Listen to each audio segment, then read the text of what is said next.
তুমি আমাকে অ্যাভয়েড করছো কেন রাত? কদিন ধরে তুমি আমার ফোন পিক করছো না, মেসেজ সিন করছো না। কি হয়েছে ক্লিয়ারলি খুলে বলবে আমায়? তোমার এই আচরণের অর্থ আমি আসলে খুঁজে পাচ্ছি না। রাদের সামনে এসে বেশ অস্থির ভঙ্গিতে কথাগুলো বলল এশা। অথচ রাদ এই মুহূর্তে নির্বিকার, তার চোখ মুখ বেশ শক্ত। সে এশার কথাগুলো প্রত্যুত্তর না করে পাশ কাটিয়ে চলে যেতে নিলে এশা তার হাত ধরে আবার তার সামনে দাঁড় করিয়ে দেয়। এশা এবার বেশ রেগেই বলে ওঠে, তোমার সমস্যাটা আসলে কি বলবে প্লিজ? রাত এক ঝটকায় ঈশার হাত ছাড়িয়ে নিয়ে বেশ উত্তেজিত ভঙ্গিতে বলল, তোমাকে না বলেছি আমার সামনে না আসতে, তারপর আমাকে বারবার বিভিন্নভাবে বিরক্ত করছো কেন? প্লিজ রাত, এভাবে বলো না আমাকে, প্লিজ আসল কারণটা খুলে বলো। আমি জানি তুমি কারণ ছাড়া এমনটা করছো না। শুনবে আসল সত্যি কথা? তাহলে শোনো, তোমার বাবা আমার তার অফিস থেকে অপমান করে বের করে দিয়েছেন। আমি নাকি তার মেয়ে, অর্থাৎ তোমার সাথে আড়ালে আবডালে রং তামাশা করে বেড়াচ্ছি। তার দেওয়া সেই মিথ্যা অপবাদ থেকে বাঁচতে আমি নিজেই রিজাইন দিয়ে চলে এসেছি। এবার শুনেছো সব সত্যি? Happy? Please leave now, I can't tolerate you. বলেই এক হাতে মাথা চেপে ধরল রাত। ঈশার চোখ ছলছল করে উঠল। সে অসহত দৃষ্টিতে রাদের দিকে তাকিয়ে রয়েছে, কিন্তু রাদের সেদিকে পাত্তা দিচ্ছে না। এক সময় ঈশা চোখের পানি মুছে রাদের হাত ধরে টেনে নিয়ে এগিয়ে যেতে লাগলো। রাত বারবার তার হাত ছাড়াতে নিলে সে পেছন ফিরে শক্ত কণ্ঠে জবাব দিল, আজকে তোমার সব অপমানের জবাব দিয়ে দিব রাত। কেউ অপমান করলে তাকে ছেড়ে দিতে নেই, মুখের উপর যোগ্য জবাব দিতে হয়। তুমি রাতকে অপমান করেছো কেন বাবা? রাতকে সাথে নিয়ে শাহরিয়ার আদমান চৌধুরী কেবিনে এসে বেশ উত্তেজিত হয়ে কথাগুলো বলল ঈশা। রাত শক্ত মুখে অন্যদিকে ফিরে দাঁড়িয়ে রয়েছে। শাহরিয়ার আন্নাম চৌধুরী তাদের দুজনকে এক পলক দেখে ঈশার উদ্দেশ্যে গম্ভীর কণ্ঠে বললেন, সেই কৈফিয়ত কি আমায় তোমায় দিতে হবে? হ্যাঁ দিতে হবে, কারণ তুমি একজন মানুষকে অন্যায়ভাবে অপমান করে বের করে দিতে পারো না। তুমি নিজের লিমিট ক্রস করছো ঈশা। আমি একদমই সেটা করছি না। তুমি সেদিন রাতকে অপমান করে বের করে দিয়েছিলে। আজকে আমি তোমার সামনে বলছি, একদিন রাত তোমার সমতুল্য কোনো স্বনামধন্য কোম্পানির বিজনেসম্যান হবে। আর তোমায় কথা দিতে হবে, সেদিন তুমি নিজে ওর কাছে ক্ষমা স্বীকার করবে। তুমি আমার জন্য যোগ্য পাত্র চেয়েছিলে না? ও হবে আমার সেই যোগ্য পাত্র। মাত্র 5টা বছর সময় দাও ওকে। এর মধ্যে ও যদি নিজেকে প্রমাণ করতে পারে, তাহলে তুমি নিজে আমাকে ওর হাতে তুলে দিবে। শাহরিয়ার আন্নাম চৌধুরী এগিয়ে এসে ঈশার গালে ঠাস করে একটা থাপড় মারলেন। ঈশা ও রাত দুজনে হতবাক হয়ে তার দিকে তাকালো। ঈশা তার বাবার দিকে তাকিয়ে রয়েছে এবং রাত আহত মুখে ঈশার মুখ পানে তাকিয়ে রয়েছে। শাহরিয়ার আন্নাম চৌধুরী রাগান্বিত কণ্ঠে বললেন, অনেক বেশি বেয়াদব হয়ে গেছো তুমি। যা মুখে আসছে তাই বলছো। বাস্তবতা জ্ঞান আছে তোমার? ঈশা যা বলেছে একদম ঠিকই বলেছে। কিছুক্ষণ আগে পর্যন্ত আমি ওর সাপোর্টে ছিলাম না, কিন্তু এখন আমার ফুল সাপোর্ট ওর উপর রয়েছে। ও যা বলেছে অক্ষরে অক্ষরে সেগুলো পালন করা হবে। আর আপনি যদি ওকে কোনো রকম জোর করেন, তাহলে সেটার পরিণতি কিন্তু এরকম ভালো হবে না। কথাগুলো বলে রাত ঈশার দিকে কোমল দৃষ্টিতে তাকালো। তার গালে আলতো হাত বুলিয়ে মোলায়েম কণ্ঠে বলল, আমি তোমার সব স্বপ্ন পূরণ করবো ঈশা। তার জন্য যত পরিশ্রম আর ত্যাগ স্বীকার করতে হোক না কেন, তোমাকে আমি তোমার বাবার কাছ থেকে ঠিকই জিতে নেব। অন্ধকারাচ্ছন্ন জঙ্গলের মাঝে উদ্ভ্রান্তের ন্যায় দৌড়াচ্ছে এক তরুণী। তার পেছনে পড়ে আছে হিংস্র জন্তুর পালা। আকাশ বাতাস এক করে সে চিৎকার করে যাচ্ছে, কিন্তু তার এই চিৎকার সর্বত্র প্রতিধ্বনিত হয়ে তার কাছে ফিরে আসছে। অথচ শুনশান নীরবতার মাঝে জনমানব এই জঙ্গলে তাকে বাঁচানোর মতো কেউ নেই। হঠাৎ করে কোনো বৃহৎ গাছের শক্ত গোড়ালির সাথে হোঁচট খেয়ে নিচে পড়ে যায় তরুণীটি। ব্যথায় আর্তনাদ করে ওঠে সে। অসহায় মুখে সে সাহায্যের আশায় চারিদিকে তাকাতে থাকে, খুঁজতে থাকে কাঙ্ক্ষিত কোনো এক মানুষকে। কিন্তু তাকে দেখতে না পেয়ে তার বুকের ব্যথা বিদীর্ণ হয়। হিংস্র জন্তুরা তাকে চারদিক থেকে ঘিরে ধরে। সেগুলো তার উপরে ঝাঁপিয়ে পড়তে নেবে, ঠিক তখনই সে চোখ মুখ খিচে বন্ধ করে নেয়। নিজের মৃত্যুকে মেনে নিয়ে সে অসহায় সৈনিকের ন্যায় মাটি খামচে ধরে পড়ে থাকে।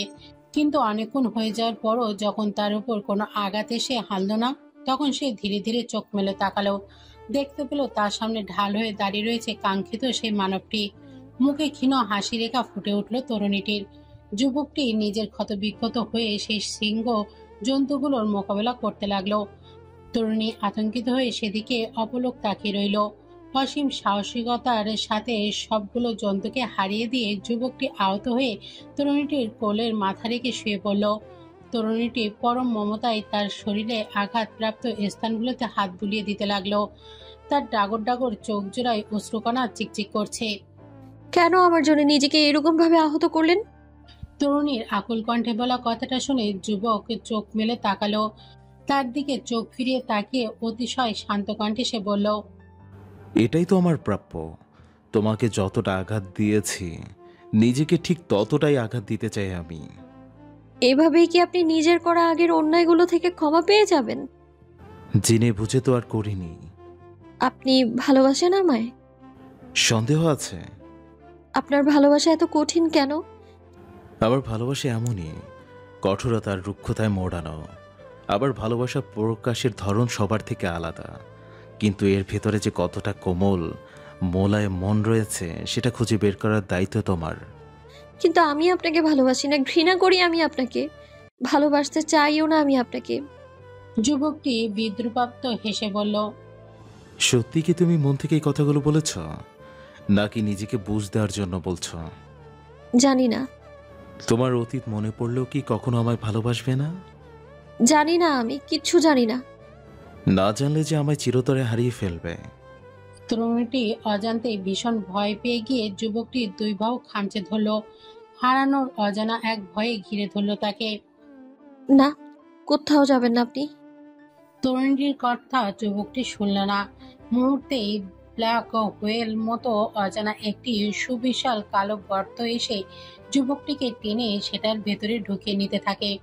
তরুণীটি প্রাণপণে তাকে ধরে রাখতে চায়, কিন্তু পারে না। নির্মম সেই গর্ত যুবকটিকে টেনে নিয়ে যায় তার ভেতরে। তরুণীটি আকাশ বাতাস কাঁপিয়ে প্রচন্ড এক চিৎকার দিয়ে ওঠে। এরিস!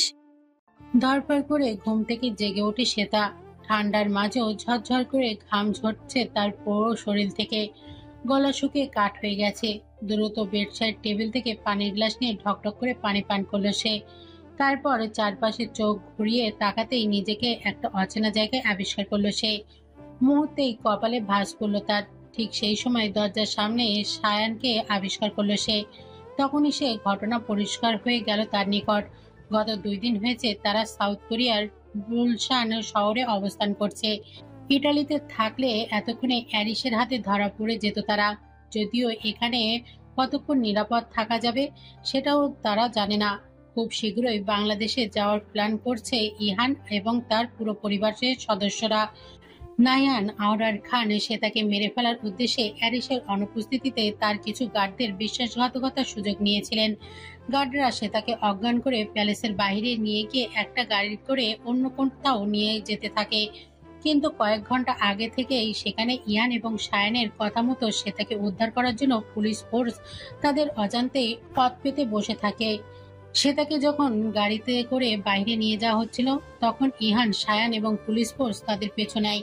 বেশ কিছুক্ষণ তাদেরকে ধাওয়া করার পর হঠাৎ করে গার্ডরা বুঝতে পারে পুলিশ তাদেরকে ফলো করছে। সেই জন্য তারা দ্রুত গতিতে গাড়ি ড্রাইভ করতে থাকে। পুলিশরাও সেটা বুঝে একইভাবে দ্রুত গতিতে গাড়ি চালাতে থাকে। অনেকক্ষণ যাবৎ এভাবে ধাওয়া পাল্টা ধাওয়ার পর অবশেষে পুলিশরা গার্ডদের পাকড়াও করে সে তাকে উদ্ধার করতে সক্ষম হয়। সে তাকে ইহানের কাছে তুলে দিয়ে গার্ডদের থানায় নিয়ে যাওয়া হয়। কিন্তু মাফিয়ার টেরিটোরিয়াল রুলস অনুযায়ী কেউ বাইরের দুনিয়ায় কোনোভাবে ধরা পড়ে গেলে তাকে আত্মহত্যা করতে হবে। নিজ গ্যাংয়ের খবর বাইরে মানুষের কাছে ইচ্ছাকৃত কিংবা অনিচ্ছাকৃতভাবে পাচার করলে সেটাকে বিশ্বাসঘাতকতা হিসেবে ধরা হয়। তাই সেই গার্ডদের কেউ নিজেদের সাথে থাকা সিক্রেট পিস্তল দিয়ে, কেউ বা আংটি গলায় ঢুকিয়ে আত্মহত্যা করে নেয়। সে তার জ্ঞান ফেরার পর সে নিজেকে নতুন দেশে নতুন জায়গায় আবিষ্কার করে। প্রচন্ড ক্লান্ত এবং নিস্তেজ থাকায় কোনো কিছু নিয়ে জানার আগ্রহ তার ছিল না। তাই কেউ আর তাকে কিছু জানায়নি, বরং সে তার নিজ পরিবারকে পেয়ে আনন্দে আত্মহারা হয়ে যায়। তার পরিবারও সে তাকে পেয়ে প্রচন্ড আনন্দিত হয়ে পড়ে। কিন্তু মনের কোথাও একটা শূন্যতা বিরাজ করতে থাকে সে তার, তবে সেটা কি কারণে সে জানে না। এদিকে সে তার মুখে অ্যারিসের নাম শুনে বেশ অবাক হয়ে যায় সায়ান। মনে মনে বেশ রেগে গেলেও বাইরে সেটা প্রকাশ করে না। হাসি মুখে সে তার কাছে এসে বসে। তারপর নরম গলায় জিজ্ঞেস করলো, এখন কেমন আছো তানভি? কোনো দুঃস্বপ্ন দেখছিলে? সে তার সায়নের কথায় কোনো উত্তর দেয় না। সে ভাবতে থাকে অন্য কথা। স্বপ্নে সে নিজের সাথে অ্যারিসকেও দেখেছিল। অ্যারিসের ছোট্ট পার্সোনাল একটা ডায়েরি সে না বলে নিজের কাছে লুকিয়ে রেখেছিল, যেটা সম্পর্কে কেউ জানতে পারেনি, এবং সেটা এখনো তার কাছেই রয়েছে। স্বপ্নে অ্যারিসের বলা কথাগুলো মূলত তার ডায়েরির কিছু লাইনের কথা, আর বাকিগুলো স্বপ্নে অ্যারিসের নিজের বলা।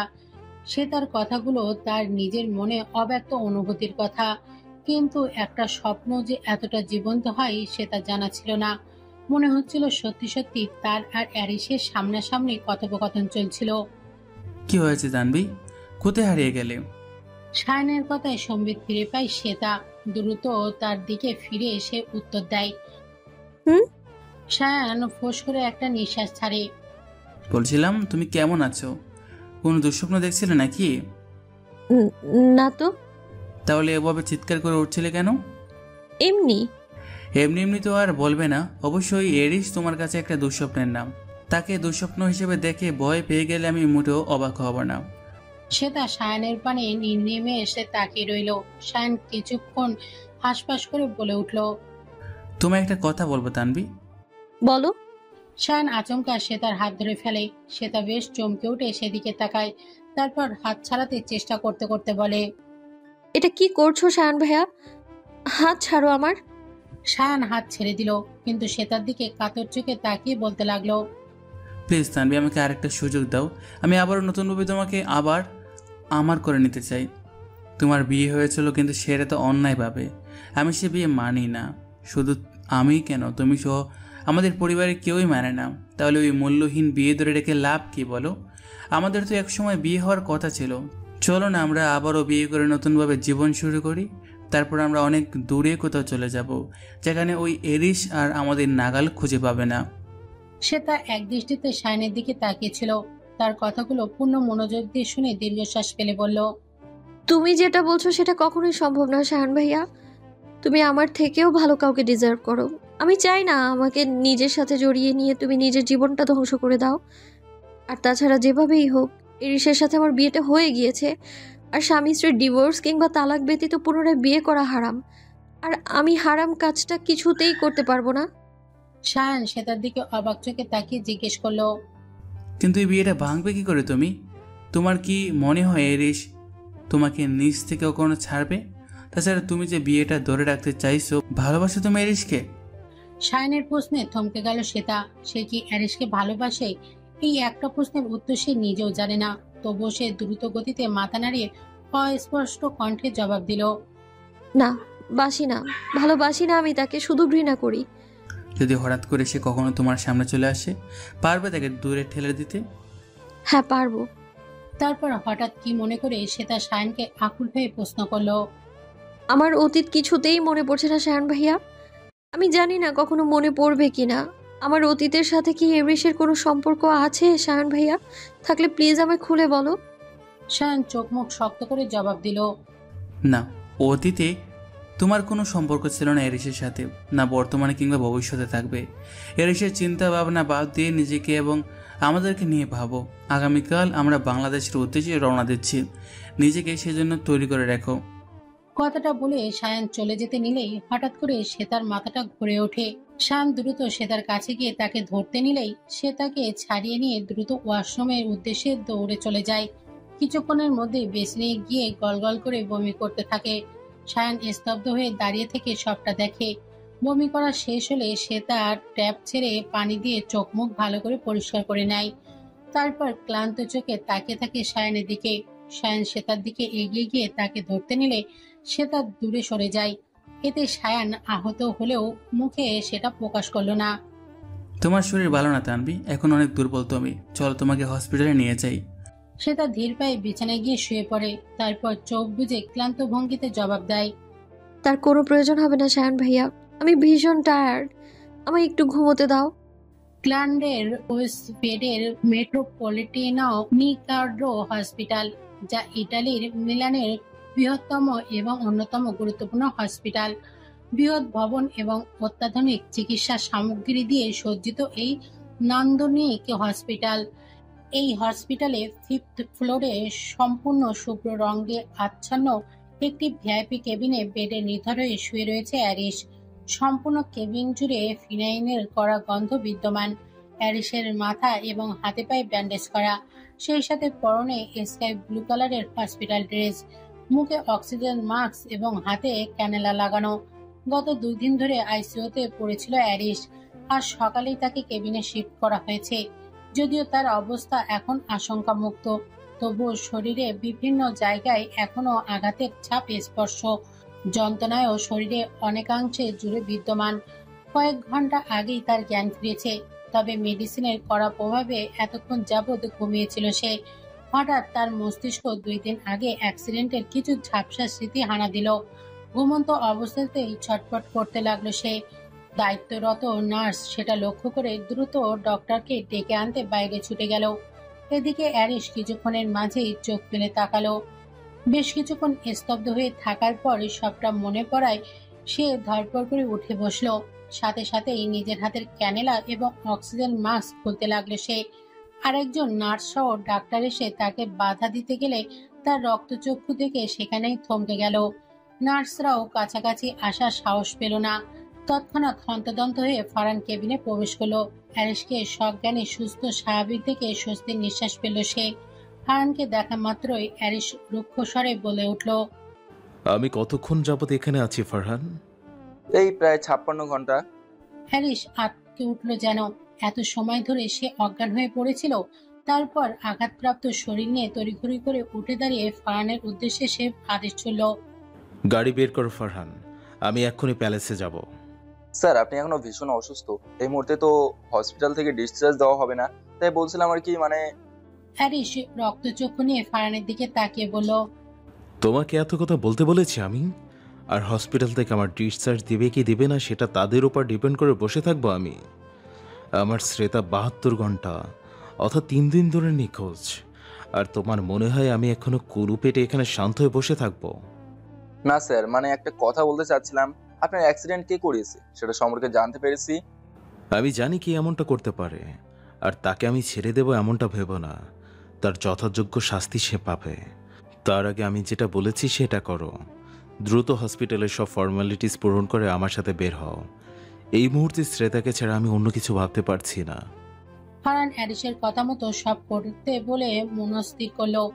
সে দ্রুত মাথা নেড়ে সম্মতি জানিয়ে ব্যস্ত পায়ে বাইরে বেরোতেই তার ফোনে টুং করে একটা মেসেজ এলো। মেসেজটা ভ্যালেরিয়ার। আজ বিকেলে আপনার সাথে আমি একটু দেখা করতে চাই, কিছু কথা আছে আপনার সাথে।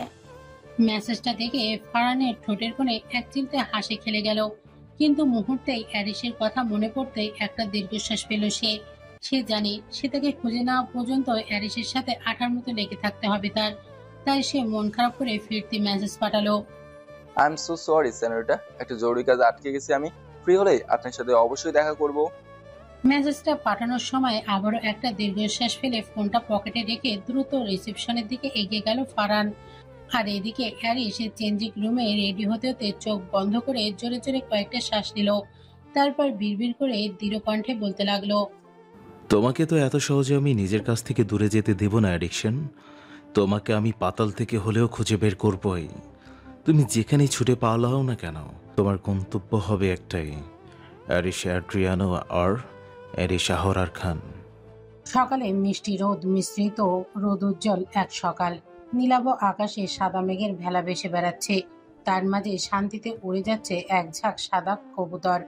হালকা শীতল বাতাসেও কেমন যেন উষ্ণ এক স্পর্শ লেগে রয়েছে।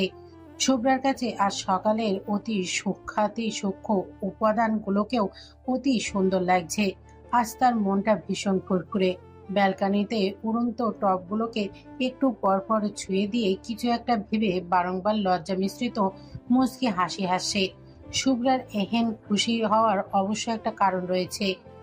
গতকাল তারা সকলে বাংলাদেশে এসেছে, তবে বাড়তি সতর্কতা অবলম্বন করতে তারা তাদের পুরনো নিবাসে আর ফিরে যায়নি। নতুন একটা বাসা ভাড়া নিয়ে উঠেছে। কিন্তু আমিনুল আলম, সাহেলা বেগম, রাত, ইশাদ, তারিকুল হায়দার এবং মাইমুনা হায়দারকে খবর দেওয়া হয়েছে। তারা সবাই গতকাল তাদের সাথে দেখা করে গেছে। অনেকদিন পর সবার সাথে মিলবন্ধনের ফলে আনন্দ উদযাপনায় মেতে উঠেছে সবাই। সুখের অশ্রু বিসর্জন দিয়ে একে অপরকে আলিঙ্গন করে নেয়। এর মাঝে ইয়ান একটা অবাক কাণ্ড করে বসে। সকলের সামনেই সে শুভ্রাকে বিয়ে করার ঘোষণা দিয়ে দেয় এবং সেটা খুব শীঘ্রই করতে চায় বলে সাফ জানিয়ে দেয়। এতে করে সকলেই খুব বেশি অবাক না হলেও ভীষণ খুশি হয়ে যায়। সব থেকে বেশি খুশি হয় শুভ্রা। লজ্জা, আনন্দ এবং অপরিসীম খুশি ও অনুভূতির মিশ্রণে তীব্রভাবে দোলা দিয়ে ওঠে তার কোমল মন। তারিকুল হায়দার আর মাইমুনা হায়দার শুভ্রাকে সেখানে আংটি পরিয়ে দিয়ে যান। আজকে শুভ্রার বিয়ে। কথা ছিল ঘরোয়াভাবে বিয়ে কার্য সম্পন্ন করা হবে, কিন্তু ইয়ানের এক কথা, বিয়ে যেহেতু একেবারেই করবে তাই সেটা ধুমধাম করেই হওয়া চাই। আর শুভ্রাও ছোটবেলা থেকে ইচ্ছা ছিল তার বিয়ে খুব আয়োজনের সাথে জাঁকজমক অনুষ্ঠান করে অনুষ্ঠিত হবে। ইয়ান সেই কথাটা জানতো, তাই তার এই সিদ্ধান্ত নেয়া। হঠাৎ করে শুভ্রার ফোন ভাইব্রেশন করে ওঠে। ইয়ান ভিডিও কল দিয়েছে। আজকে শুভ্রার ইয়ানকে একটু বেশি লজ্জা লাগছে। ঠোঁটের কোণে ফুটে উঠেছে লজ্জার হাসি। ফোন রিসিভ করবে কি করবে না ভাবতে ভাবতে কল কেটে যায়। পরক্ষণে আবারও কল চলে আসে। শুভ্রা আবার তড়িঘড়ি করে কল রিসিভ করে। তারপর ফোনটা মুখের সামনে ধরতেই ভেসে ওঠে ইহানের শুভ্র মায়াবী মুখশ্রী। কিরে পেতনি, এত দেরি হচ্ছিল কেন কল রিসিভ করতে? তুমি আবার আমাকে পেতনি বললে ইয়ান ভাইয়া? যাও, তোমার সাথে আর কথাই বলবো না। ইহান একটা দীর্ঘশ্বাস ফেলে বলল, পেতনি কি আর তোকে সাধে বলি? আজকে থেকে আমি তোর জামাই হব, অথচ তুই আমায় ভাই ডাক বলাই ছাড়তে পারলি না। লোকে শুনলে কি বলবে? আমাদের বাচ্চা কাচ্চা হলে তো তারা আমাকে মামা বলে ডাকবে। ইয়ানের মুখে বাচ্চা কালকার কথা শুনে শুভ্রার গাল দুটো লজ্জায় লাল হয়ে যায়। পরক্ষণে সে কপট রাগ দেখিয়ে বলে, বিয়েই হলো না আর তুমি এখনই বাচ্চা কাচ্চা পর্যন্ত চলে গেলে? আগে বিয়ে হয়নি, তারপর সব দেখা যাবে। ইয়ান মুগ্ধ দৃষ্টিতে শুভ্রার পানে তাকিয়ে থাকে।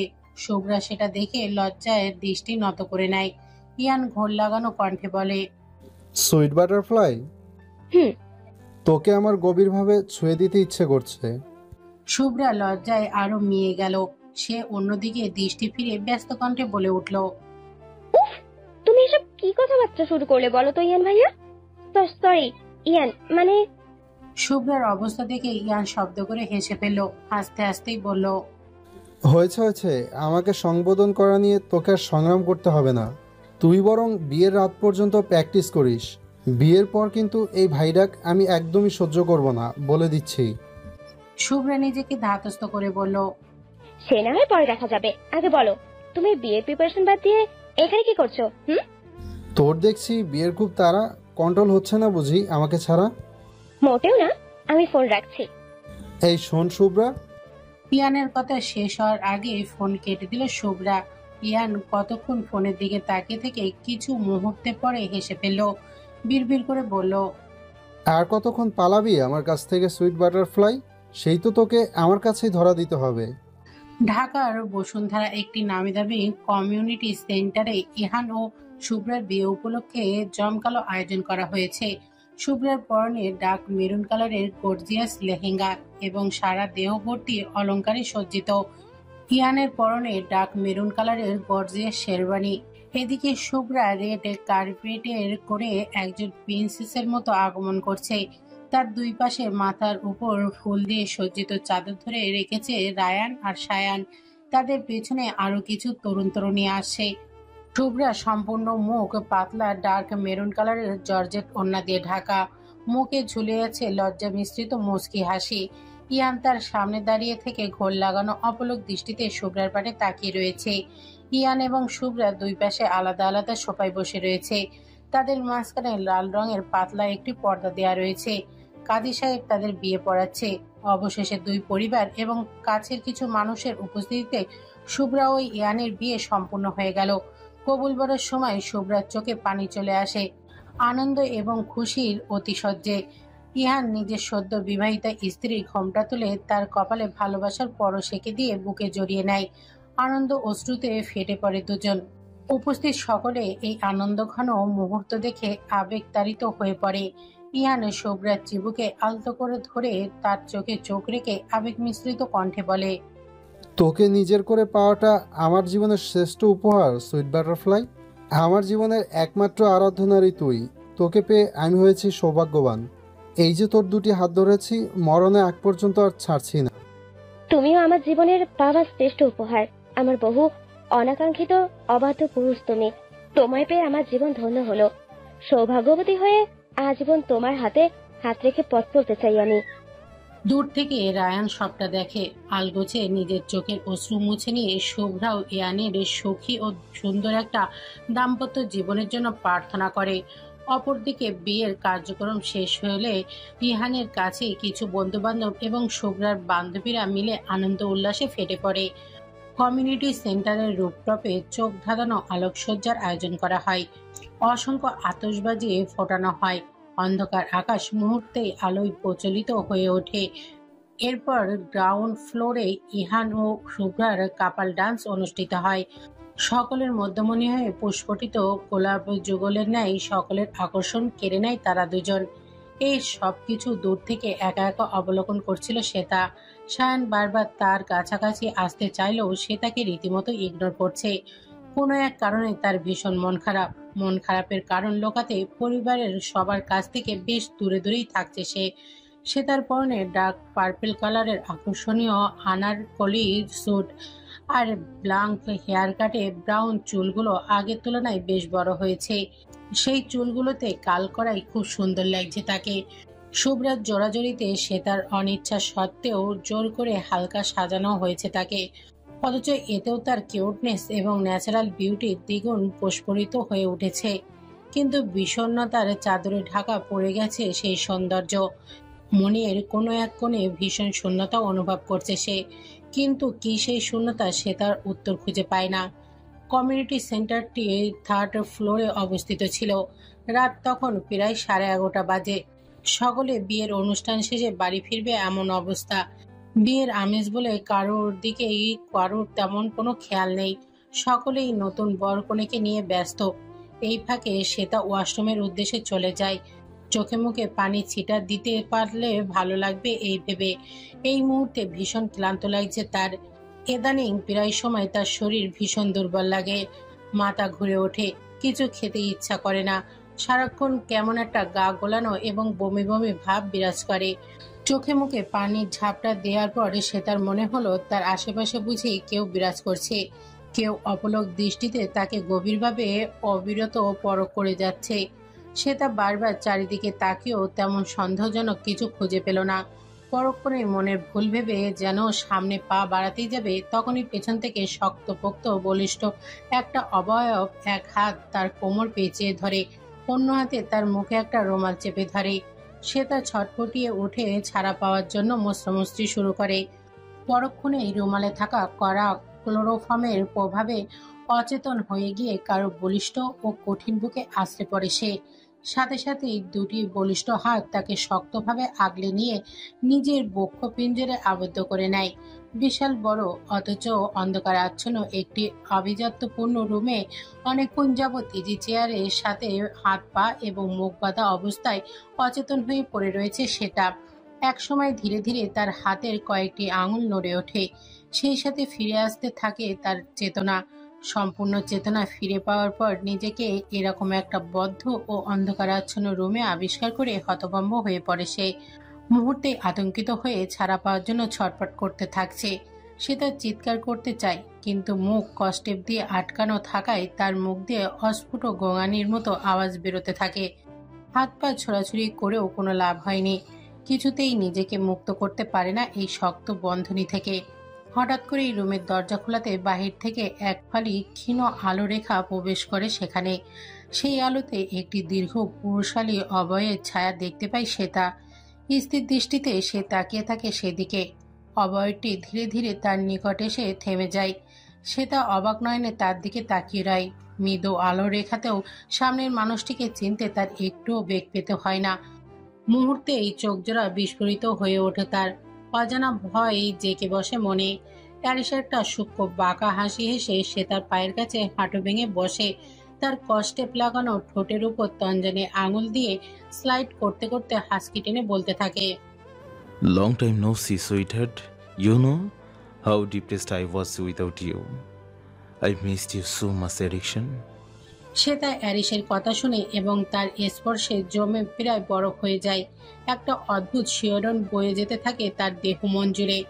অদ্ভুত দৃষ্টিতে অ্যারিসকে অবলোকন করতে থাকে সে।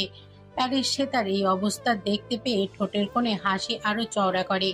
সে আরো এগিয়ে গিয়ে শ্বেতার শরীরের সাথে আষ্টেপৃষ্টে মিশে যায়। তারপর উন্মাদের মতো তার শরীরের ঘ্রাণ নিতে থাকে। ছোট্ট ছোট্ট চুমুতে ভরিয়ে দেয় তার সমগ্র মুখমণ্ডল, চুল, গলা, ঘাড় এবং দেহের উন্মুক্ত সর্বস্থান। সে তার চোখ বন্ধ করে অনুভব করতে থাকে অ্যারিসের মাতাল করা সুগভীর স্পর্শগুলো। পরক্ষণেই অ্যারিস সরে এসে আগের মতোই হাঁটু ভেঙে বসে আকুল কণ্ঠে বলতে থাকে, তুমি আমাকে ছেড়ে এত দূরে কিভাবে চলে আসলে অ্যাডিকশন? একটাবারও তোমার মনে হলো না তোমাকে ছেড়ে আমি কতটা কষ্ট পেতে পারি? আমাকে শাস্তি দিতে চেয়েছিলে, দিতে। আমার সামনে থেকে আমাকে যত ইচ্ছে শাস্তি দিতে, আমি মাথা পেতেই নিতাম। কিন্তু আমার থেকে দূরে যাওয়ার স্পর্ধা তুমি কি করে দেখালে অ্যাডিকশন? অ্যারিসের শেষের কথাগুলো প্রচন্ড কঠিন হয়ে যায়। মুহূর্তেই নিজের চিরাচরিত পৈশাচিক সত্তায় ফিরে গিয়ে সে তার দুই গাল শক্ত করে চেপে ধরে। সে তার ব্যথায় অস্ফুট আর্তনাদ করে ওঠে। অ্যারিসের সেদিকে কোনো খেয়াল নেই। তার বারংবার মনে হতে থাকে তার অ্যাডিকশন তাকে ছেড়ে চলে যেতে চেয়েছিল বহুদূরে। প্রিয়তমার এই অপরাধে সে কিছুতেই ক্ষমা করবে না। পরক্ষণে সে তার ব্যথায় নীল হয়ে যাওয়া চেহারাটা দেখে অ্যারিসের হুঁশ ফিরে আসে। সে দ্রুত শ্বেতাকে ছেড়ে দিয়ে আবারও তার চোখে মুখে আলতো করে চুমু খেতে থাকে। এদিকে শ্বেতা এক প্রকার ক্লান্ত হয়ে নেতিয়ে পড়ে। অ্যারিস তার মুখখানা নিজের দিকে ঘুরিয়ে কাতর কণ্ঠে বলতে থাকে, তুমি আমার নিঃশ্বাস হয়ে গেছে অ্যাডিকশন। তোমায় ছাড়া প্রতিটা মুহূর্ত আমার কাছে বিষাক্ত, প্রাণহীন লাগে। তুমি হিনা বেঁচে থাকার কথা আমি কল্পনাও করতে পারি না। কথাগুলো বলতে বলতে অ্যারিসের মতো রুক্ষ মানবের চোখ থেকেও দুফোঁটা উষ্ণ অশ্রু গড়িয়ে পড়ে। সে তা পলকহীন দৃষ্টিতে অ্যারিসের দিকে তাকিয়ে থাকে। তার চোখ থেকেও দুফোঁটা উষ্ণ অশ্রু গড়িয়ে পড়ে। তারপর কিছু বলার জন্য ছটপটিয়ে ওঠে। অ্যারিস সেটা বুঝতে পেরে তার মুখের বাঁধন খুলে দেয়। তারপর সে তা হাঁপাতে হাঁপাতে জোরে জোরে নিঃশ্বাস নিতে থাকে। অ্যারিস সেটা দেখতে পেয়ে সে তার মুখটা দুই হাতে আঁচড়ায় নিয়ে অপরাধী কণ্ঠে বলতে থাকে, I am so sorry my addiction. না জেনে না বুঝে তোমাকে অনেক কষ্ট দিয়েছি আমি, অনেক ব্যথা দিয়েছি, আবারও ব্যথা দিলাম। আর এর জন্য তুমি আমাকে যে শাস্তি দেবে মাথা পেতে নেব। কিন্তু প্লিজ আমাকে ছেড়ে যাওয়ার কথা ভুলেও চিন্তা করো না, তাহলে আমি সেটা সহ্য করতে পারবো না। না পারবো তোমাকে ক্ষমা করতে। কথাগুলো বলে ধীরে ধীরে সে তার অধৈর্য যুগলে নিজের অধৈর্যরা ডুবিয়ে দেয় অ্যারিস। তারপরে সে তার দিকে করুণ দৃষ্টিতে তাকিয়ে থাকে। সে তার অ্যারিসের দিকে অশ্রুসিক্ত নয়নে তাকিয়ে থেকে ভেজা কণ্ঠে বলে ওঠে, কেন আমার জীবনে অনুপ্রবেশ করলেন আপনি? কেন বারবার নিজের কঠিন ভালোবাসার মাঝে পিষে ফেলতে চান আমায়? সে তার কথা শুনে অ্যারিস স্তব্ধ হয়ে যায়। নির্নিমেষ দৃষ্টিতে তাকিয়ে থাকে সে তার পানে। তারপর উদ্ভ্রান্তের ন্যায় ভাঙা কণ্ঠে বলতে থাকে, আমি তোমার জীবনে অনুপ্রবেশ করেছি অ্যাডিকশন। তোমার কি তোমার আর আমার অতীতের ব্যাপারে কোনো কিছু মনে নেই? হতে পারে আমার ভালোবাসা সর্বদা রুক্ষ আর কঠোরতায় মোড়ানো ছিল, কিন্তু ভালো তো আমি তোমায় বেসেছিলাম। তুমিও তো ভালোবেসেছিলে আমায়। কি বাসনি ভালো? সে তার চোখ মুখ খিচে বন্ধ করে দুপাশে মাথা নাড়িয়ে জোরে চিৎকার করে বলে ওঠে, কিছু মনে নেই আমার, কিছু মনে পড়ে না আমার। আপনি চলে যান আমার জীবন থেকে। কিছু মনে করার কোনো দরকার নেই আমার। অ্যারিস প্রথমে আহত দৃষ্টিতে তাকিয়ে থাকলেও পরক্ষণে তার চোখ মুখ শক্ত হয়ে যায়। সে তার চুলের মুঠি ধরে তার চোখে চোখ রেখে দাঁতের দাঁত পিষে শক্ত কণ্ঠে বলতে থাকে, আমাকে ছেড়ে যাওয়ার কথা আরেকবার বললে একদম খুন করে ফেলবো তোমায়। তো আমি ছাড়া তুমি স্বেচ্ছায় নিজের মৃত্যুকেও সদরে গ্রহণ করতে পারবে না। তোমার জীবনসঙ্গী হতে না পারলেও মরণসঙ্গী আমি হতে চাই। তবুও সর্বাবস্থায় তোমার সবটা জুড়ে কেবল আমিই থাকবো, কেবল আমি। হ্যারিসের চিৎকার করে বলা কথাগুলো রুমের সর্বত্র প্রতিধ্বনিত হতে থাকে। সে তার ভীত সংকীর্ণ মুখ নিয়ে অ্যারিসের দিকে তাকিয়ে থাকে। অপরদিকে অ্যারিসের চোখ মুখ রক্ত লাল বর্ণ ধারণ করেছে। প্রচন্ড ক্রোধে তার মাথা নীলাভ শিরাগুলো দপদপ করছে। অ্যারিস সে তার পানে দৃষ্টি স্থির রেখে ধীরে ধীরে পিছিয়ে যেতে থাকে। সে তা অবাক দৃষ্টিতে অ্যারিসের কর্মকাণ্ড অবলোকন করতে থাকে। অ্যারিসের পরনে সব সময়ের মতো white shirt, black tie, black western coat, black jeans পরিহিত ছিল। তার উপর ছিল ব্ল্যাক ব্লেজার। কালো পোশাক আশাকের সাথে অ্যারিসের এলোমেলো ও উদ্ভ্রান্তে ভঙ্গিতে থাকা মারাত্মক সুদর্শন লাগছিল। সে তার ঘোর লেগে যেতে থাকে অ্যারিসকে এই অবস্থায় দেখে। হঠাৎ অ্যারিসের প্যান্টের পকেট থেকে নিজের প্রিয় টু সাইডের শোল্ডারটা বের করে হাতে নিয়ে তীক্ষ্ণ দৃষ্টিতে সে তার পানে তাকায়। তারপর মুখে একটা শয়তানি হাসি দিয়ে মুহূর্তেই শোল্ডারটা দুই ভাগ করে সে তার কিছু বুঝে ওঠার আগে আড়াআড়িভাবে নিজের দুই হাতে একের পর এক ধারালো ছুরির পোষ মারতে থাকে অ্যারিস। আকস্মিক ঘটনায় সে তা হতবিহ্বল হয়ে যায়। যখন তার মস্তিষ্ক অনুধাবন করতে পারল অ্যারিস ঠিক কি করছে, তখন সে বিকট চিৎকার দিয়ে আর্তনাদ করে ওঠে। উঠে দাঁড়ানোর জন্য হাত পা ছোড়াছুড়ি করে ছটপট করতে থাকে। চিৎকার করে অ্যারিসের উদ্দেশ্যে আকুতি ভরা কণ্ঠে বলতে থাকে, প্লিজ এমনটা করবেন না এরিস, থামুন প্লিজ, এভাবে নিজেকে কষ্ট দেবেন না। আপনি যা বলবেন আমি তাই করব, প্লিজ থামুন, আমার হিমোফোবিয়া আছে। বলেই চোখ মুখ খিচে বন্ধ করে নেয় শ্বেতা। তারপর অ্যারিসের দিকে তাকিয়ে কাঁদতে কাঁদতে আওয়াজারি করতে থাকে। অ্যারিস নিজের হাতে প্রায় 10-12টার মতো ছুরির পোষ দিয়ে ক্ষান্ত হয়। তার দুই হাত বেয়ে অনর্গল রক্ত ঝরতে থাকে। মূলত সে তার এই অবস্থা দেখেই সে শান্ত হয়েছে, নতুবা তার অনুভূতিহীন শরীর ছুরির এই ধারালো আঘাতগুলোই যেন প্রভাব ফেলতে পারছিল না। এর থেকে তার মনের আঘাত 1000 গুণ বেশি ছিল। অ্যারিস সে তার কাছে ছুটে এসে রক্তমাখা হাতে দিয়েই তার গাল ভিজিয়ে দিতে থাকে। সে তার চোখ মুখ খিচে বন্ধ করে রাখে। অ্যারিস সে তাকে বুকে জড়িয়ে নিয়ে জড়ানো কণ্ঠে বলতে থাকে, শুধু আমার বাহ্যিক কষ্টটাই দেখে গেলে অ্যাডিকশন, তোমার আমাকে ছেড়ে যাওয়ার কষ্ট যে এর থেকে 1000 গুণ বেশি, সেগুলো অপরিমেয়। আফসোস যদি সেটা তোমাকে আমি বুক চিরে দেখাতে পারতাম। সে তা অস্ফুট স্বরে নিস্তেজ গলায় বলতে থাকে, আপনি প্লিজ নিজেকে এভাবে আঘাত করবেন না, আর আমি রক্ত একদম সহ্য করতে পারি না। মাফিয়া কিং এর ওয়াইফ হয়ে তুমি বলছো রক্ত সহ্য করতে পারো না? এটা কি মানসিক হলো অ্যাডিকশন? সে তা একইভাবে থেকে একই স্বরে বলল, আমার এখানে নিঃশ্বাস আটকে আসছে এরিস, প্লিজ আমার বাইরে কোথাও নিয়ে চলুন। ব্যস্ত হাইওয়ের একপাশে নিজের ব্ল্যাক BMW কারটা থামিয়ে ড্রাইভিং সিটে সে তাকে বুকে জড়িয়ে নিয়ে চোখ বুজে রয়েছে অ্যারিস। তার দুই হাতে কয়েকটা কোনোই অবধি ব্যান্ডেজ করা, ব্যান্ডেজের ওপর রক্তের ছোপ ছোপ দাগ। সে তার চোখ জোড়াও বুজে রাখা। এই মুহূর্তে তাদেরকে দেখলে মনে হবে পৃথিবীর অন্যতম শান্তিসুধা পানে ব্যস্ত এই যুগল। দুজনের ঘন শ্বাস প্রশ্বাস ব্যতীত অন্য কোনো আওয়াজ শোনা যাচ্ছে না। অ্যাডিকশন? আমাকে আঘাত পেতে দেখে তোমার শান্তি হয়নি? না, কেন জানি কষ্ট লেগেছে। আমি তো আর আপনার মতো কঠোর নেই যে অন্যকে কষ্ট দিয়ে আনন্দ পাবো। তোমার মনে হয় তোমাকে কষ্ট দিয়ে আমি খুব আনন্দ পেতাম? তা নয় তো কি? হ্যারিস কিছু না বলে একটা দীর্ঘশ্বাস ফেলল, তারপর নির্লিপ্ত স্বরে বলল, যেদিন তুমিও আমাকে সত্যি সত্যি ভালোবাসতে পারবে, সেদিন আমার মনের অবস্থা আয়নার মতো পরিষ্কার হয়ে যাবে তোমার কাছে। সেদিন যদি কখনো না আসে? আসবে, আমার দৃঢ় বিশ্বাস।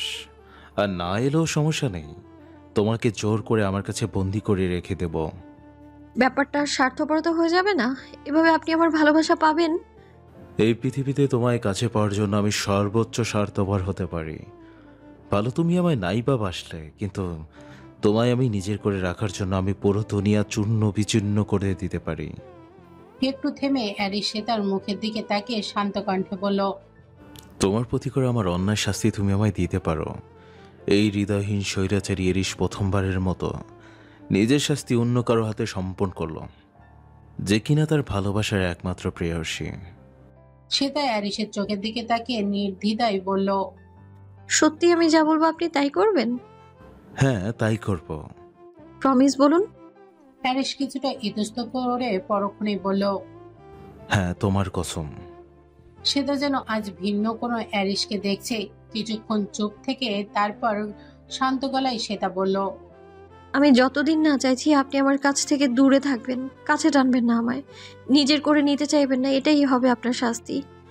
সে তার কথা শুনে অ্যারিস প্রথমে হতভম্ব হয়ে গেলেও পরক্ষণে দ্বিগুণ ক্রোধে জ্বলে উঠল। সে তার গলা চেপে ধরে রাগে গজগজ করতে লাগলো, অথচ সে তার নির্বিকার। শান্ত কণ্ঠে সে বলল, কি পারবেন না? হ্যারিস জোরে জোরে শ্বাস নিয়ে নিজেকে শান্ত করতে চেষ্টা করলো, ধাতস্থ করতে চাইল নিজের ভেতরের অপরিসীম হিংস্র ক্রোধের দাবানলকে।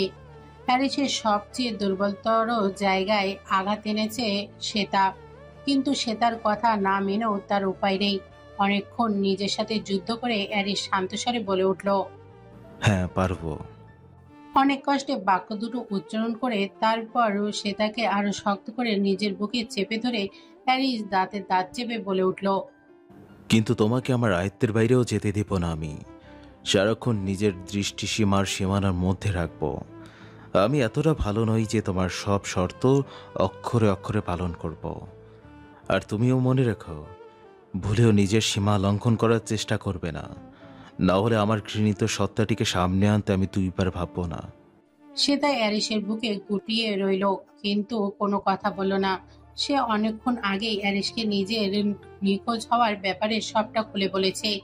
হ্যারিস মনোযোগ দিয়ে সবটা শুনে গিয়েছে কেবল, কিন্তু মুখে কিছু বলেনি। কেবল শক্ত করে শ্বেতাকে বুকে আগলে নিয়েছে। শ্বেতা হঠাৎ ধিমে আজে বলল, আপনি আমার খোঁজ পেলেন কি করে? ইতালির একজন নামকরা মাফিয়া বস হিসাবে আমার জন্য নিজের সুইটহার্টকে খুঁজে বের করা মোটেও অসম্ভব কোনো ব্যাপার না। শুধু তুমি কেন, তোমার পরিবারের সকলের নারী নক্ষত্র আমার কাছে আছে। পরিবারের কথা শুনে শ্বেতা ঘাবড়ে গেলেও মুখে সেটা প্রকাশ করলো না। তার কেন যেন দৃঢ় বিশ্বাস আছে হ্যারিস তার পরিবারের কোনো ক্ষতি করবে না। তারপর করুণ স্বরে হ্যারিসকে জিজ্ঞাসা করলো, ওই পাপের রাজত্বে কেন নিজেকে নিয়ে গেলেন? কিছু প্রশ্নের উত্তর হয় না। ফিরে আসুন না প্লিজ। অসম্ভব। তারপর চোখ সরু করে সন্ধ্যান কণ্ঠে শ্বেতাকে জিজ্ঞেস করলো, আমি ওই দুনিয়া থেকে ফিরে আসলে ঘর বাঁধবে আমায় নিয়ে? শ্বেতা থতমত খেয়ে চুপ হয়ে গেল। কিছুটা লজ্জা ও অস্বস্তিও পেল। অতঃপর একটা দীর্ঘশ্বাস ফেলে সে প্রশ্ন করলো, আপনার আর আমার অতীত সম্পর্কে সবটা খুলে বলবেন এরিস? এই না কিছুক্ষণ আগেই বললে আমাদের অতীতের ব্যাপারে কিছুই জানতে চাও না তুমি। শ্বেতা চুপ করে গেল। হ্যারিস শ্বেতার কপালে চুলগুলো ফু দিয়ে সরিয়ে সেখানে আলতো করে নিজের ঠোঁটে স্পর্শ এঁকে দিল। তারপর শ্বেতার কোমল দুই হাতের আঙুলগুলোর ফাঁকে নিজের শক্তপোক্ত পুরুষালী সুটাম আঙুলগুলো ঢুকিয়ে দিয়ে শক্ত করে ধরে রইল। এরপর হাসকি স্বরে বলতে লাগলো, অ্যাডিকশন, যদি সত্যি কখনো আমার প্রতি বিন্দুমাত্র টান অনুভব করে থাকো, আমার প্রতি তোমার ন্যূনতম অনুভূতি জন্মে থাকে, তাহলে আমাদের অতীত সম্পর্কে জানতে নিজেই সবটা উদ্ঘাটন করে নিও। আর যদি তোমার কখনো মনে হয় আমার প্রতি সামান্য ভালোবাসা তুমি অনুভব করছো, তাহলে ফিরে এসো আমার কাছে। আমি সাদরে তোমায় গ্রহণ করে নেব। তবে একটা কথা জেনে রেখো শ্রেতা মুবাশিরা, এই জীবনে তোমায় আমার কাছ থেকে কোনোদিন মুক্তি পেতে দেব না। সে তুমি চাও অথবা না চাও, আমার কঠিন ভালোবাসাতে আজীবন আবদ্ধ করে রাখবো তোমায়। শ্বেতাদের গোটা বাড়িতে আজ খুশির আমেজের পাশাপাশি একটা গোমট পরিবেশও বিরাজ করছে। খুশির আমেজটা ছিল ইয়ান শুভ্রার বিয়ে উপলক্ষে। অপরদিকে পরিবেশ গোমট হওয়ার কারণে শ্বেতার হঠাৎ করে নিখোঁজ হয়ে যাওয়া।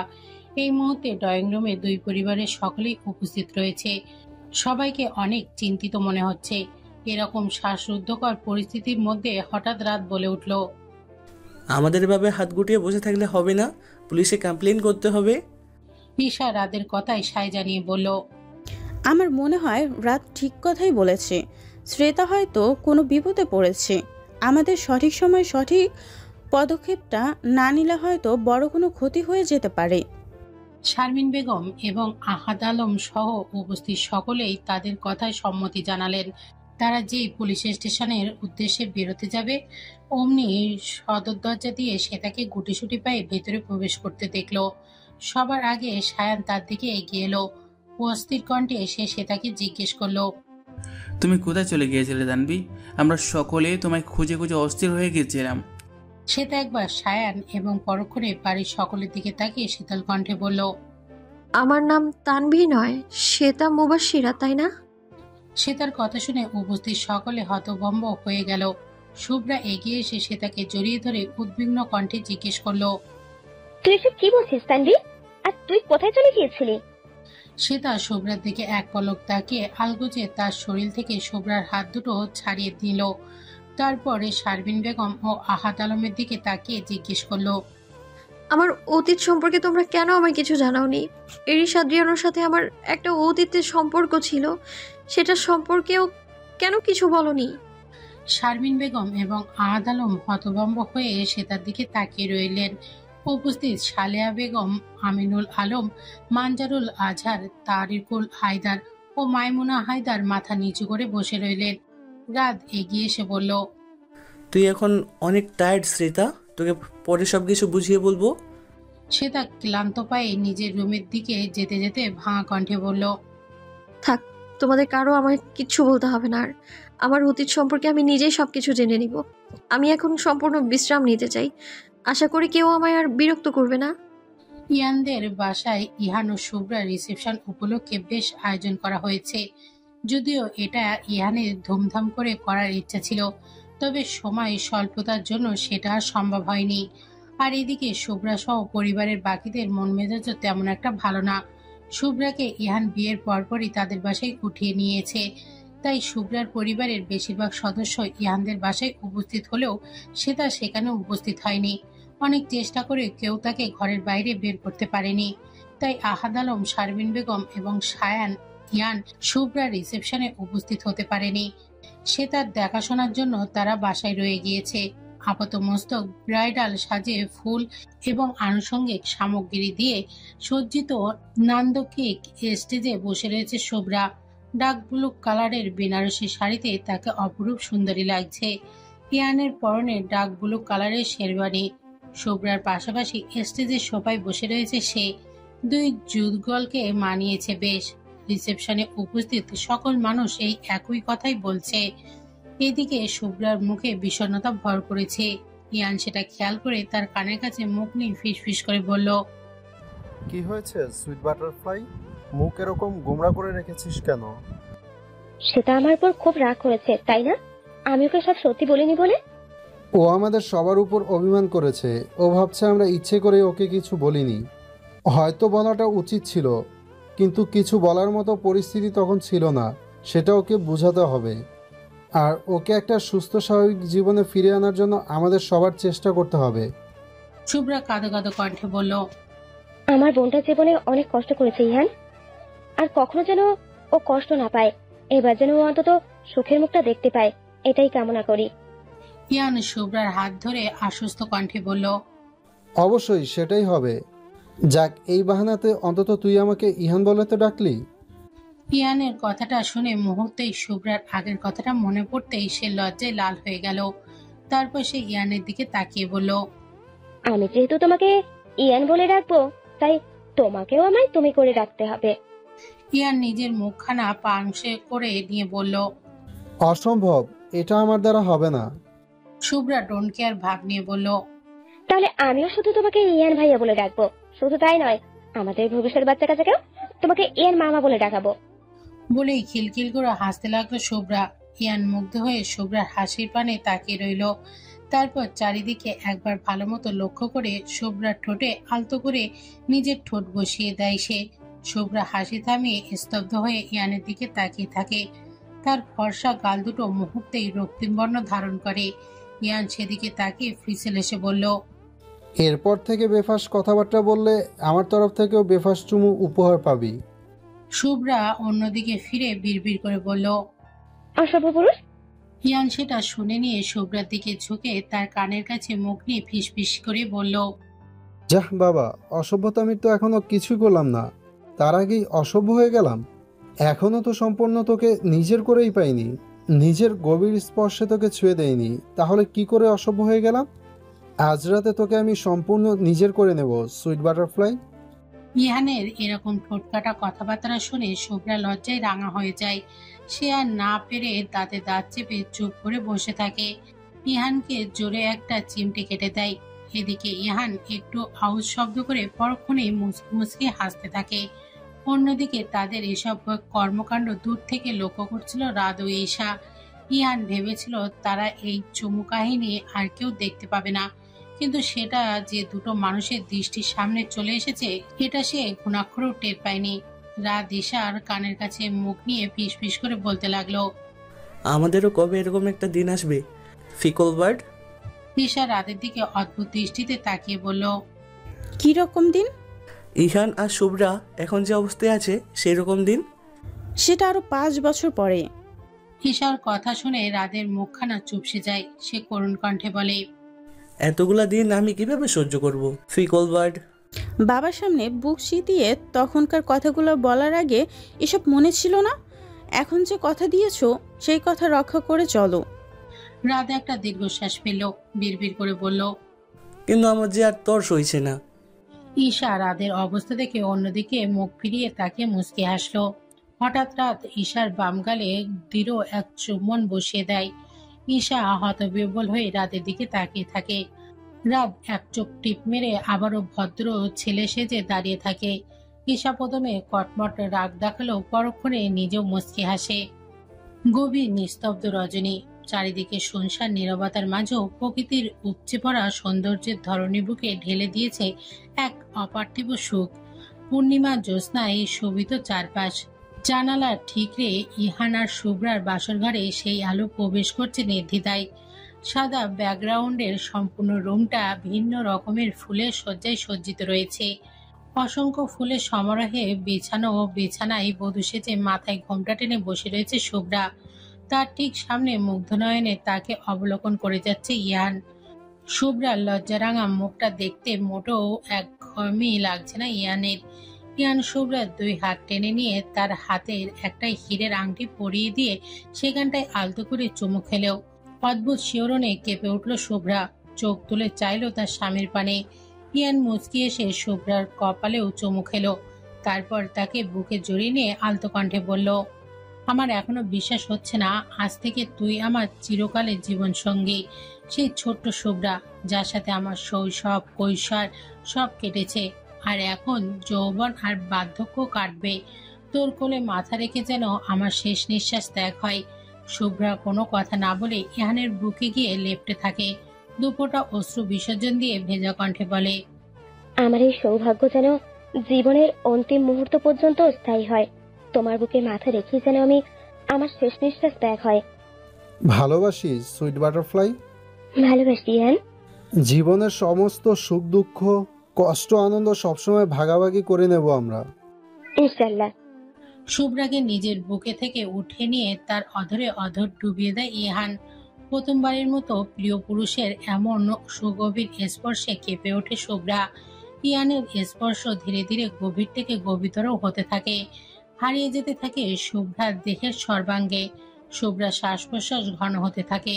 সেও প্রেমিক পুরুষের উষ্ণ আলিঙ্গনে নিজেকে সঁপে দেয়। হারিয়ে যায় দুজন গভীর সুখের অন্তরালে। নিস্তব্ধ রজনী সাক্ষী হয়ে থাকে তাদের এই প্রণয়ঘট মুহূর্ত। গভীর ঘুমে নিমজ্জিত রয়েছে শ্বেতা। ক্লান্ত শরীরে আরামদায়ক ঘুমটা যেন তাকে ভীষণ স্বস্তি দিচ্ছে। অনেকক্ষণ যাবৎ ঘুমানোর পর হঠাৎ করে তার ঘুমটা হালকা হয়ে আসে। সে স্পষ্ট অনুভব করতে পারে তার চোখে মুখে উপচে পড়ছে কারোর ঘন শ্বাস প্রশ্বাসের আভাস। তার চুলে আলতো করে কেউ হাত বুলিয়ে দিচ্ছে। তার কপাল থেকে শুরু করে নাক, ঠোঁট, চিবুক এবং গলা বেয়ে বিচরণ করছে কারোর অবাধ্য হাতের শীতল স্পর্শ। সেই সাথে কেউ যেন গভীর দৃষ্টি নিয়ে তাকে একটানা অবলোকন করে যাচ্ছে। ঘুমের মধ্যে কেউ কারোর দিকে একটানা তাকিয়ে থাকলে ঘুম ভেঙে যাওয়ার সম্ভাবনা থাকে। সে তার ক্ষেত্রেও সেই নিয়মের ব্যতিক্রম ঘটল না। সে তার দ্রুত চোখ খুলে তাকিয়ে থাকে হ্যারিস তার শরীরের সাথে লেপ্টে থেকে আধশোয়া হয়ে তার মুখের দিকে ঝুঁকে আছে। হ্যারিসকে নিজের এতটা কাছে থেকে ভীষণ অবাক হয়ে যায়। হ্যারিস ঘোর লাগানো দৃষ্টিতে তার দিকেই তাকিয়ে রয়েছে। সে তার চিৎকার করতে নিলে হ্যারিস এক হাতে তার মুখ চেপে ধরে। সে তা বড় বড় চোখ করে হ্যারিসের দিকে তাকিয়ে থাকে। হ্যারিস ধীরে ধীরে সে তার মুখ ছেড়ে দিয়ে নিজের দুই হাত দিয়ে সে তার দুই হাতের কবজি ধরে রেখে তাকে বিছানার সাথে চেপে ধরে। তারপর তার ঠোঁটে নিজের ঠোঁটের আলতো ছোঁয়া দিয়ে তার ঘাড়ে মুখ গুজে দেয়। শিওরণে কেঁপে ওঠে শ্বেতা। দ্রুত চোখ দুটো খিচে বন্ধ করে নেয়। হ্যারিস সে তার গলা, ঘাড়, বুকে ছোট ছোট চুমু দিয়ে জিভ স্পর্শ করার পাশাপাশি হঠাৎ করেই তার গলায় একটা কামড় বসিয়ে দেয়। ব্যথায় শ্বেতা মৃদু চিৎকার দিয়ে ওঠে। হ্যারিস মুখ উঠিয়ে শ্বেতার পানে তাকিয়ে থেকে ফিসেল হেসে হাসকি কণ্ঠে বলে ওঠে, Your body is so soft, like butter. No, more than that. I want to devour it. Shweta ফ্যালফ্যাল করে হ্যারিসের দিকে তাকিয়ে থাকে। তারপর উঠে এসে জিভ দিয়ে ঠোঁট ভিজিয়ে অবাক কণ্ঠে তার উদ্দেশ্যে প্রশ্ন করে, আপনি এখানে? হ্যারিস সে তার কোলে শুয়ে পড়ে নির্লিপ্ত স্বরে বলল, হ্যাঁ, আমি এখানে। কেন, কোনো সমস্যা? কিন্তু আপনি এখানে এলেন কি করে? তুমি যেখানে থাকবে আমি তো সেখানেই থাকবো সুইটহার্ট। কিন্তু আপনি তো আমায় কথা দিয়েছিলেন যে আমার থেকে দূরে দূরে থাকবেন। তো সেই কথাই তো রাখছি অ্যাডিকশন। তোমাকে কাছে টানার হলে এতক্ষণে তোমায় তুলে নিয়ে আমার প্রাসাদে বন্দি করে রাখতাম। সারাক্ষণ তোমাকে আমার কাছে রেখে দিতাম। একটা মুহূর্ত তোমাকে আমার কাজ ছাড়া করতাম না। কিন্তু সেই সুযোগ থেকে তো তুমি আমায় বঞ্চিত করেছো স্বয়ং তুমি। তাই এ শাস্তিও তোমার প্রাপ্য। তাই এখন থেকে আমি যখন যেভাবে ইচ্ছে তোমার কাছে চলে আসব, তোমাকে বিরক্ত করব, আর তোমাকে এসব মুখ বুঝে সহ্য করতে হবে। এটাই হবে তোমার যথাযোগ্য শাস্তি।